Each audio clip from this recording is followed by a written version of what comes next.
Aprendendo com Emmanuel, uma série de reflexões sobre os ensinos de Jesus e de seus emissários.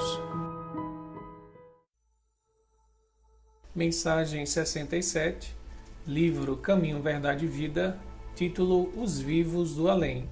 Citação do Evangelho de Lucas, capítulo 9, versículo 30, escreve o evangelista. E eis que estavam falando com ele dois varões, que eram Moisés e Elias. Nessa passagem do Evangelho de Lucas, nós encontramos a famosa transfiguração do Monte Tabor. Jesus sobe ao monte junto com Pedro, Tiago e João, e em determinado momento há uma manifestação espiritual onde duas entidades claramente identificadas conversam com Jesus. Essas entidades, como diz o versículo 30 do capítulo 9 de Lucas, eram Moisés e Elias.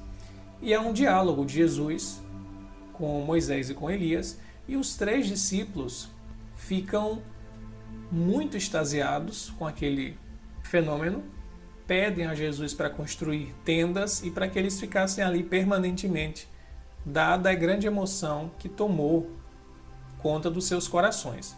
O que Emmanuel vai destacar nessa mensagem, que se chama Os Vivos do Além, é que no próprio Evangelho nós temos evidências de que há a imortalidade da alma e, mais do que isso, a comunicação entre o plano espiritual com o plano material.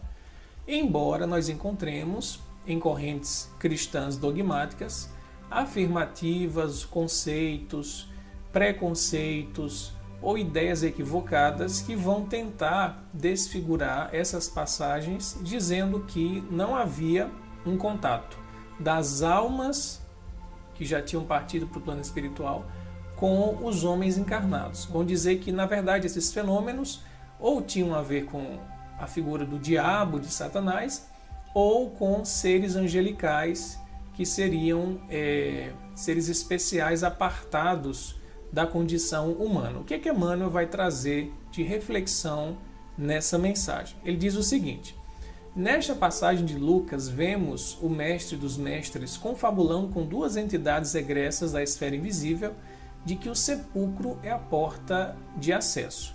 Aliás, ainda escreve Emmanuel, em diversas circunstâncias encontramos o Cristo em contato com almas perturbadas ou perversas, aliviando os padecimentos de infortunados perseguidos. Todavia, a mentalidade dogmática encontrou aí a manifestação de Satanás, inimigo eterno e insaciável. Então são aqueles momentos de encontro que Jesus tem com pessoas endaimoniadas, como está na expressão grega dos evangelhos, ou, como a gente lê em algumas traduções, pessoas que estavam sob a influência do demônio, então endemoniadas. Mas na verdade houve uma má compreensão da palavra grega e um desvirtuamento dessa expressão. E então as interpretações mais comuns são de que em todas aquelas situações que Jesus se deparou com alguma pessoa perturbada mentalmente, perturbada emocionalmente, havia por trás a ação de uma entidade, e a mesma entidade, que seria o Satanás. Na interpretação espírita, como nós sabemos, se tratava de casos de obsessão, casos de grande perseguição espiritual, onde Jesus, então, exercendo o seu grande poder fluídico, magnético e, sobretudo, amoroso, tornava aquela pessoa perturbada ao seu estado normal de sanidade física e também psicológica e espiritual. E o encontro que Jesus tem com Elias e com Moisés, como Emmanuel vai dizer, não é um encontro com anjos, muito menos um encontro com seres diabólicos. Diz Emmanuel, são dois espíritos gloriosos em conversação íntima com o Salvador. Nós temos passagens no Novo Testamento onde, por exemplo, Maria, mãe de Jesus, é visitada por um anjo que vem trazer uma mensagem.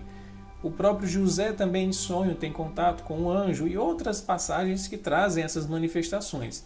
Nesse caso do Monte Tabor, onde Jesus se transfigura, ou seja, exibe parte da sua natureza espiritual que deslumbra os 3 discípulos que se encontravam lá, há a identificação precisa de 2 personalidades. Moisés, o grande legislador hebreu, o libertador do povo que vivia sob o cativeiro egípcio, e Elias, um dos missionários, um dos profetas do Antigo Testamento, que tinha voltado como João Batista e havia também cumprido a sua missão enquanto precursor do Messias Jesus. E aí Emmanuel vai dizer o quê? Nesse encontro de Jesus com Elias e com Moisés, nós percebemos um fenômeno que não pode ser situado em termos de generalidade.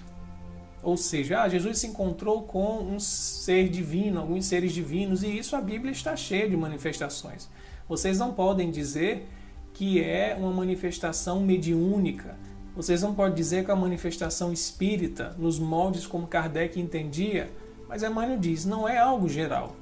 Os amigos do outro mundo, conforme a expressão de Emmanuel, que falaram com Jesus foram devidamente identificados.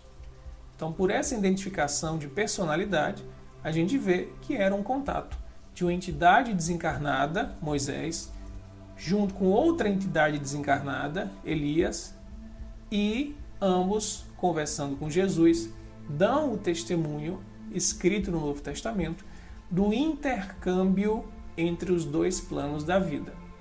Se não houvesse essa possibilidade, ou se Jesus em algum momento fosse barrar e negar esse contato, com certeza esse fenômeno não teria acontecido e ele não teria deixado que 3 dos seus principais discípulos presenciassem a cena. Então, se está gravado no Novo Testamento, se está registrado, é porque há uma lição a ser tirada, como Emmanuel vai nos ensinar.